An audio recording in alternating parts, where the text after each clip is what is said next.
nobody else. No, I ain't tryna be like nobody else. No, I ain't tryna be like nobody else. Cause I'm having too much fun trying to be myself. No, I'm not the type of chick that like to follow trends. I got a small circle, no, don't need a lot of friends. You know I gotta get this money cause I like to spend. I see you haters watching, so I just give you a grin. What's up, y'all? I'm late, and I'm doing my review for Real Housewives of Atlanta, Season 15, Episode 9. Don't pay me no mind. I was not getting off this couch for nobody, not a fucking soul. What's not happening? The only way you can get me up off this couch, you tell me you got some money. And that even depends on the fucking amount. That's just what the fuck it is. So make sure you hit that like, that subscribe, the notification bell, share if you care. So I'm just getting ready to get into, let me take my phone off the charger. I'm getting ready to get into the Real Housewives of Atlanta review, Season 15, Episode 9. We start off with the first scene is with Sheree, and I believe that she's at like an acupuncturist office. It's so hard to say that word, okay? Y'all try it and then fucking come talk to me, okay? So she's at the acupuncturist office, and you know she has fibroids, so she's there trying to do like some holistic treatments because she doesn't want to have to get surgery, so she wants to do everything the natural way. I'm with her on that. I commend her. I do feel like God put everything that we need on this earth, and it's up to us to put the ingredients together to utilize it. We don't need none of this modern day medicine, because you got to remember, none of this medicine that they have nowadays even existed back in the day, and the lifespan was much longer, so you got to ask yourself, yeah, what the fuck? All right, then, so she's there, and she's there with her friend, and she's just basically talking about how, you know, it was like poking her. She was acting like a big baby or whatever. And then we get to the scene with Marlo. She's talking to her friend that keep popping up. I still don't know this lady's name, and I'm gonna be honest, I'm not really caring of what her name is. But she's one of Marlo's friends. So Marlo sitting there all gushing over the guy Scott Lee. I think he's a chef. He owned the restaurant that they was on a date in last week or whatever. So she's like, oh, he sent me a good morning text. I'm not trying to say that you can't be excited, right? I'm 32 years old. I know Marlo's at least in her late 40s, early 50s. I just feel like she's a little long in the tooth to be still gushing over a good morning text. At this point, absolutely the fuck not. You understand what I'm saying? Like, anybody could send out a good morning text. I send out like 5 a day. What the fuck do that even mean? That don't mean shit. And to be honest, any nigga that send a good morning text or good morning beautiful, that's a red fucking flag, bitch. Because trust and believe, you ain't the only one he's saying good morning to, bitch. This is what men do to try to make you feel special, ladies. So make sure y'all pay attention. He got Marlo. So she's all like gushing over him. Her friends tell her, make sure you text him back. You want to show that you interested. Man, fuck these niggas. Showing that nigga shit. Can't you tell I'm bitter? Sorry. No. I'm really not, though. All right, so, bam. So they having that little conversation. Anything that got to do with Marlo, she be getting on my nerves, but whatever. So then we go to a scene with Drew. Was it Drew's scenes in that? No, so it's Sanya. So Sanya is planning her charity event for the Mommy Nation. Basically, she's trying to give money for the moms that are taking care of the kids. Basically, they have like this little school system where children of homeless parents, they are taught at this particular school, giving us, I don't know, I think it's something similar to that. So basically, her charity is to help the moms of those children that they teach. So I was like, okay, that was a really good event. So basically, she's going through it. Her assistant, her friend, was basically telling her like, hey, damn, everything's falling apart. The person who's supposed to be the auctioneer has COVID, so now she's not going to be there. We don't have like nobody to be the auctioneer. Whatever, whoop-de-whoop. So then her friend suggests Kenya. And here comes Sanya, and then she wondered why they be coming at her. It's because of your little shady comments. You be the same one saying you trying to make friends with people but keep being shady. I'm confused. You're very confusing to me, Sanya. So she's like, oh, why don't you do Kenya? She's like, Kenya who? My friend Kenya? The Kenya that we just became friends 2 minutes ago? But she went and asked her, called her on FaceTime. Now, when she called her, though, they had already went to the scene with Kenya. Kenya was making a commercial for her Kenya Moore hair care. So she's making a commercial for that with her little beautiful daughter. Every time I see Brooklyn, it's just like the light up of the show. That's definitely the light of the show. You know what I'm saying? That's the best part of the show. She got so much energy. She don't care about them cameras. And that's what I always love about kids and older people, because they don't give a fuck about them cameras, and they gonna be themselves, and they gonna keep it the fuck real. So I think the idea for the commercial is a good idea. I guess if it actually comes out, if we actually see it. No shade. I'm just saying they do be showing them doing stuff just like on Love and Hip Hop, and you don't never hear none of that music, right? I'm just saying, I just want to see the commercial, that's all. So in the midst of that, so the guy comes over, my bad, y'all, because they tried me with my TV. So in the midst of that, the guy comes out. Now, Mayetta is there, you know, supporting. So the guy, Roy, that Mayetta hooked her up with. Now, I'm not saying that Mayetta texted him and told him to come, but probably so, because that's what it seemed like. And he had came and bought them food for her, Mayetta, and Brooklyn. So that was cute. And I'm not going to lie, Roy actually is pretty good looking. I think he matches, you know, Kenya's fly. He's tall, which is good, because, you know, Kenya is not short. I think that they could definitely, I could see them being a good couple. You know, she's like the Black Barbie. So it just works. You know, I'm sure we're going to see a little bit more of their relationship. So in the midst of all of this, Sanya calls Kenya and is like, hey, is you going to be, I would really like, I need a favor. Can you host my auctioneer, my event? I need an auctioneer. And you know, Kenya is a good sport, and she's like, yeah, I'll do it. But then when she was in a confessional, she was just like, this is the second time Sanya asked me to do something and didn't call my agent first, like didn't book me, basically. And I understand what she's saying, because you want to be sitting here basically saying y'all not friends, but then you want her to do stuff for you for free. Kenya has a name, Kenya has a brand, and Kenya has way more followers than you. And if I was her, I would want you to pay me too. This is a job. You already just basically saying you're not claiming me as a friend. Okay, so bitch, pay me. The fuck? But I'm just glad Kenya was a good sport about it. You know what I'm saying? She said, yeah, cool. Even though saying you're ungrateful as fuck. Because if you look at the after show, the bitch was talking shit. Oh my God, she's 90 minutes late. You asked her to do that shit last minute and you not paying her, bitch. You lucky she came the fuck at all. For real. Like, you now I see why your sister be cursing you the fuck out, bitch. Cause you ungrateful. You is entitled. You have high expectations that you need not have. Okay? Now, all right, so we move on from that scene.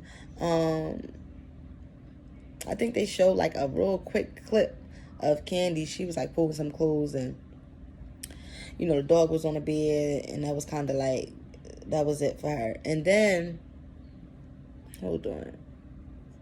Wait a minute, y'all, cause something in my eye.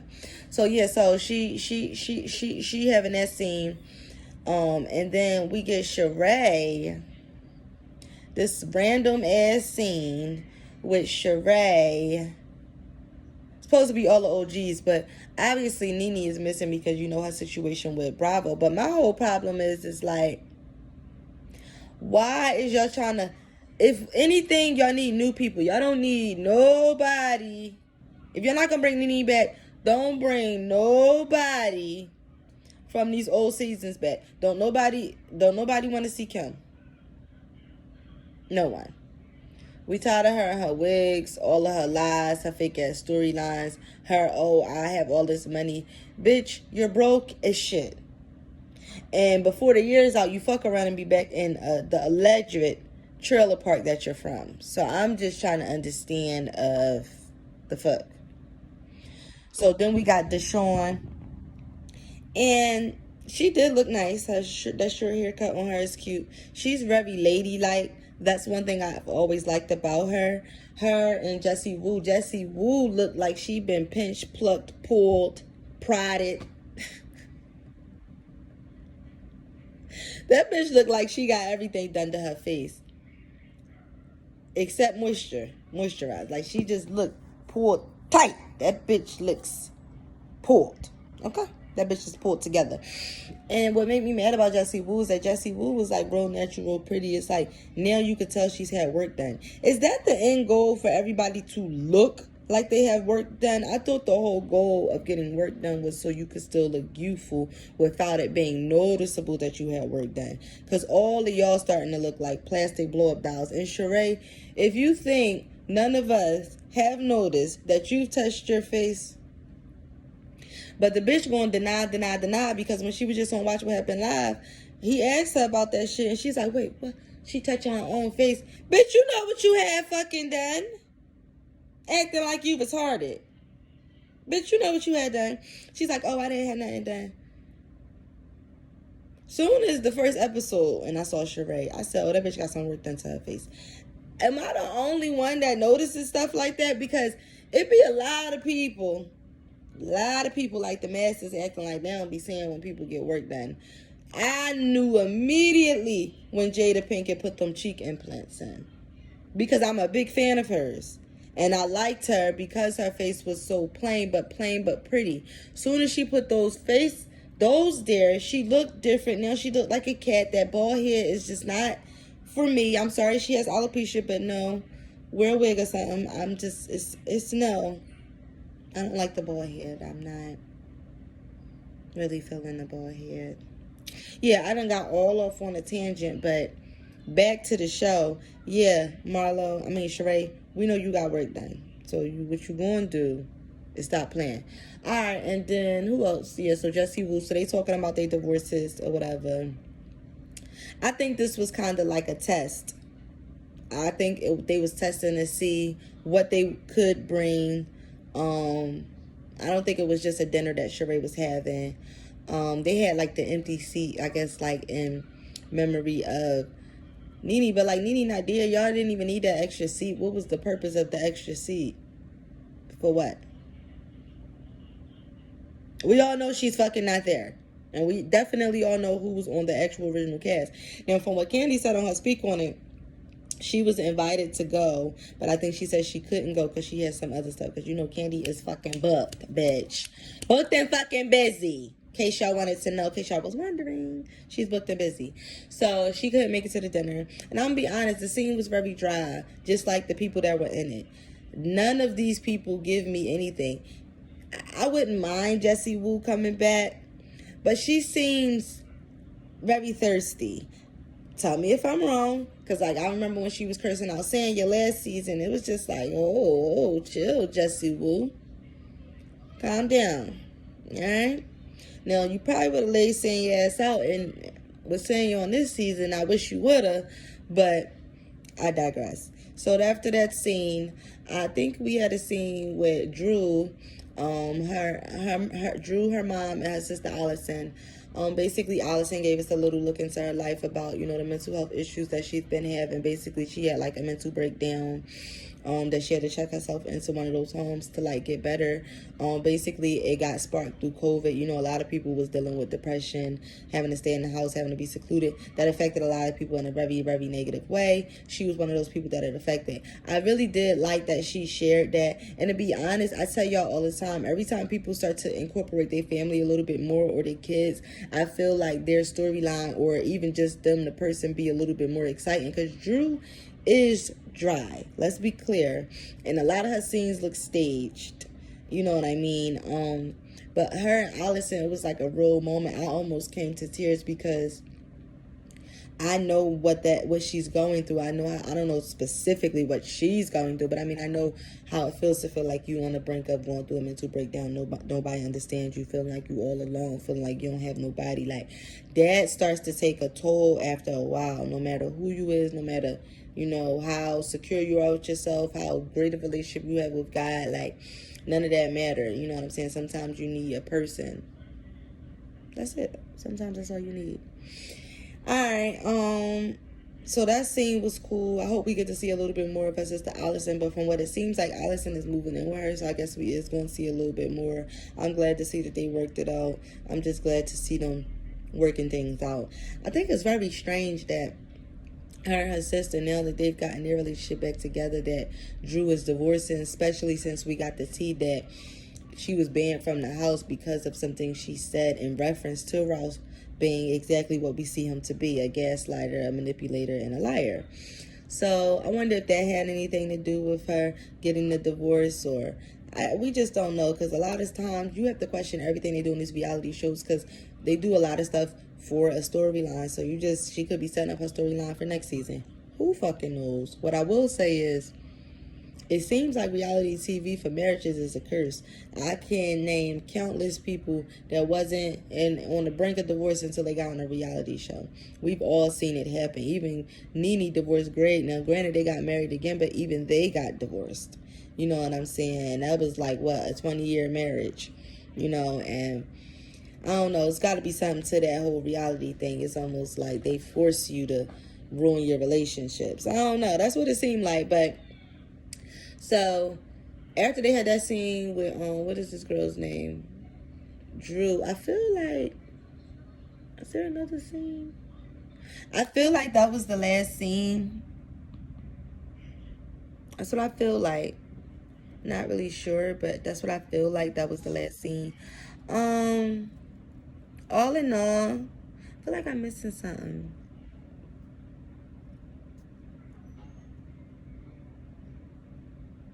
I'm going through the whole episode right now while I'm looking away, y'all. I think that was the last scene. I can't remember another scene. Thinking about all the people on the show.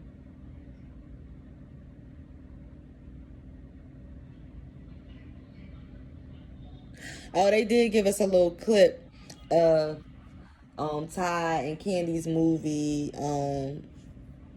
I think it's called The Past or something like that. They did do a little scene from that. I don't care what y'all say. Y'all can talk all the shit y'all want. It's clear that Candy has a friend in Bravo. She had her little KFC commercial that they aired. They always promote her stuff. She's had the most spin-offs. They cut some of their show just to show, us a clip from their movie. I mean, if I was Candy, and if I was Candy, I would be very, very happy that, I got a good relationship with Bravo. But then if I was the other ladies, I would understand, why they be hating off me so bad. But before I get out of here, though, because we done with the episode, look like it's going to be good. Mid-season trailer came out, a lot of drama, some trips. And I always love when they go on a good trip, because I just be liking to see the ambiance, darling, the surroundings. But they did the after show the next day, and I finally seen that. They had some cute outfits. Oh, my God. Drew's outfit is very ill-fitted. Color looks nice on her. Very ill-fitted. Candy looks nice without trying too hard. I don't know what the fuck Sanya had on. She must have thought she was going to like a beach resort. Marlo looks nice. I just feel like Sheree's face is too finely tuned, and that's irritating me.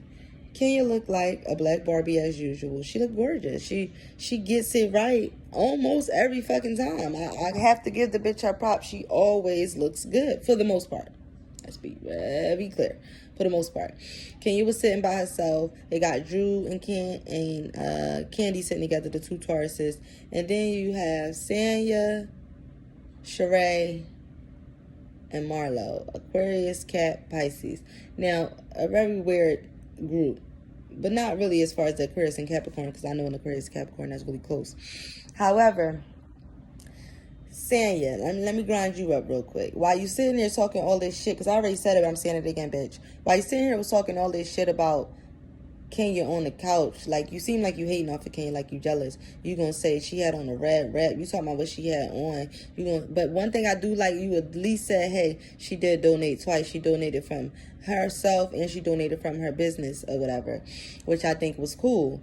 And then she's like, yeah, she was late, whatever, whoop-de-whoop. But I was just like, you trying to point out that she was late. You real ungrateful. You didn't even pay her, and she donated twice to your fucking shit. And showed up. And host, like, come on, Sanya. Oh, that's what I forgot to bring up. So the scene with her and her sister when they get to the charity event. So I'm glad I brought that up. So they get to the charity event. You know, obviously he's saying he's running around like a chicken with her hair cut off. Her sister came there to do her hair. Her sister basically is cursing her the fuck out. Like, bitch, you didn't tell nobody shit. You dropped the ball. You didn't tell us this. We didn't know what time I had to come here. I didn't know this. Her sister decided not to stay. Her sister was supposed to stay and be there, but she decided not to. The tension between those two is getting really thick. So I think it is best. It's time for them to go their separate ways. I'm sure it's probably getting really tense in the house. Then, if you go past the tenseness from that, like her sister was grinding her ass up while she doing her hair. Like saying you want to sit here and cry, but you always saying some shady ass shit behind somebody's back. And you is ungrateful, bitch. That's the bottom fucking line. You ungrateful as fuck. That's what they trying to get to. So, anyway, you know, they talking they shit on the couch, Marlo, Sheree. They always be talking shit. Y'all is like 3 walking haters. That's what y'all look like. 3 haters. Anyway, y'all tell me what y'all thought about this episode, because they done disworked me. Make sure y'all leave something in the comment. Tell me what y'all think. Hit that like, that subscribe, notification bell, share if you care. I am a little bit late. Usually I have my reviews posted on Monday, sometimes even Sunday night if I get straight to it. But I got other shit going on, so I'm gonna holler at y'all when I holler at y'all, and y'all gonna be here when I get here. Period. No, for real though. Can y'all make sure y'all hit that like, that subscribe, notification bell, and share if you care? Thanks.